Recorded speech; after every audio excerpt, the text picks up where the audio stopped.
start by sharing a story of Marsha Lynn Yergin Aesop, who grew up in a segregated community right here in Greenville, South Carolina.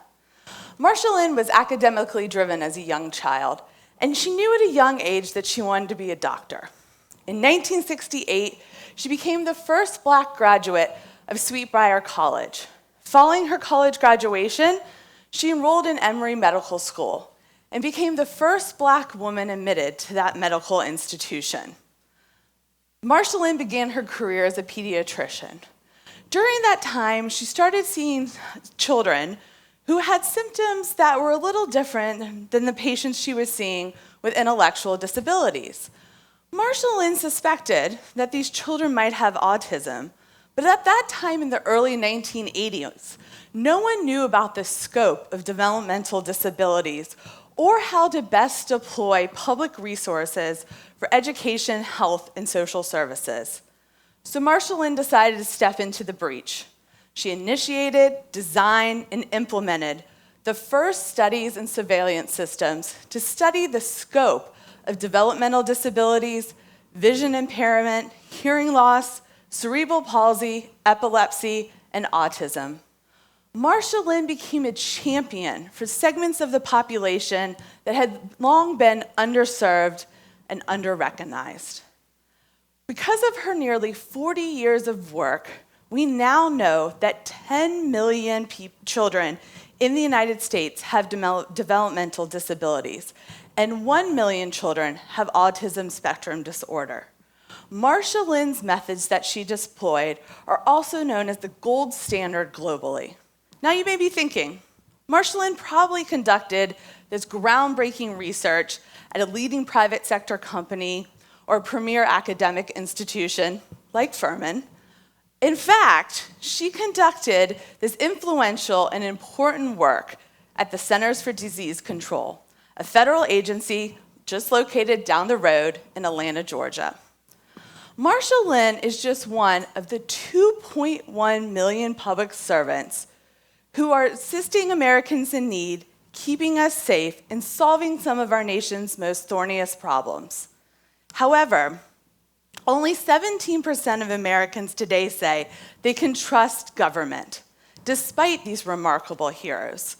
Polls show that Americans don't believe that government will do what is right, or they'll meet their needs and expectation. In May, Axios and Harris Poll did a survey of the top visible brands in the United States. The results were devastating. Our government ranked last among the list of 100 companies surveyed. Wells Fargo, Spirit Airlines, and Philip Morris all ranked ahead of our federal government. That's right. These polls are troubling, and it shows that there's a disconnect between what Americans hear about our government and what actually really happens. So who are these 2.1 million public servants? They're not the deep state. In fact, the work of our career of civil servants transcends politics. No matter who occupies the Oval Office or controls the Capitol, we need dedicated men and women who will keep our country safe, defend our computer networks, tend to our national parks and highways, and care for our veterans and our elderly. They're not the B word. They're not bureaucrats. The core work of our government's function is national security. 1 in 7 federal employees work in a national security-related agency. Nor are federal workers the pencil-pushing workers of old. Most are skilled professionals and consist of scientists, doctors, and engineers. Another little-known fact about the federal workforce: 1 in 3 are veterans, as compared to 1 in 14 in the private sector. That's because our federal government goes out of its way to make sure that the men and women who served in uniform can continue their service in civilian life. So who are these 2.1 million public servants? They're our friends and they're our neighbors. 85% of federal employees live and work outside of the Washington, D.C. area. They work in cities and towns across the country and around the world. Federal workers are on the front lines tackling some of our society's most thorniest problems. Forest Service firefighters are fighting wildfires for days on end. FBI agents spend their entire careers tackling crime. Government scientists and public health officials are on the front lines right now battling the coronavirus. And even office-based federal employees risk their careers to stand up for the little guy, tackling malfeasance at behemoths like Wells Fargo and Volkswagen. Take, for example, Dr. Rory Cooper from the Department of Veterans Affairs. Rory enlisted in the Army when he was 17 years old. He served for several years in Germany when a tragic accident left him paralyzed.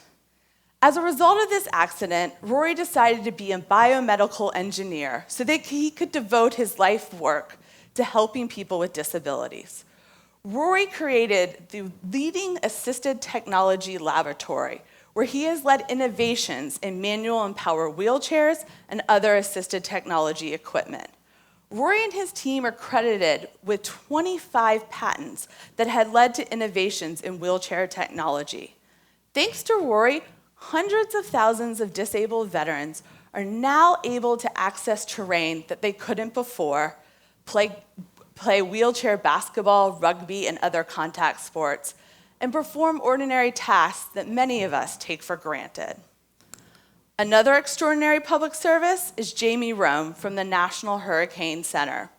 In 2009, Jamie created an early warning system that predicts the storm surge of hurricanes. The system spans the entire United States from Texas to Maine. This system now can predict storm surge, which is the leading cause of death in hurricanes, up to 2 days before a hurricane makes landfall. This system is credited with having life-saving evacuations during the 2017 and 2018 hurricane seasons, and now is a staple as a part of the National Weather Service. And thanks to Jamie and his leadership, our family, friends, and loved ones are safe. And then there's Dr. Ann McKee. Ann is fascinated with how the human brain works, and she leads critically important brain banks at the VA healthcare system in Boston. There, Ann studies the effects of traumatic brain injury and a degenerative disease called CTE, which commonly affects veterans and athletes who play contact sports. Ann is a pioneer in the field of brain trauma. And because of her leading work, we have now know more about early diagnosis, treatment, and prevention of brain injuries. Her work has been a wake-up call and has caused new procedures to be developed for servicemen and women who have been affected by brain injuries and brain traumas. Her discovery of CTE in the brains of hundreds of former athletes helped inform an estimated $1 billion settlement between retired athletes and the NFL. And then there's my own public service story.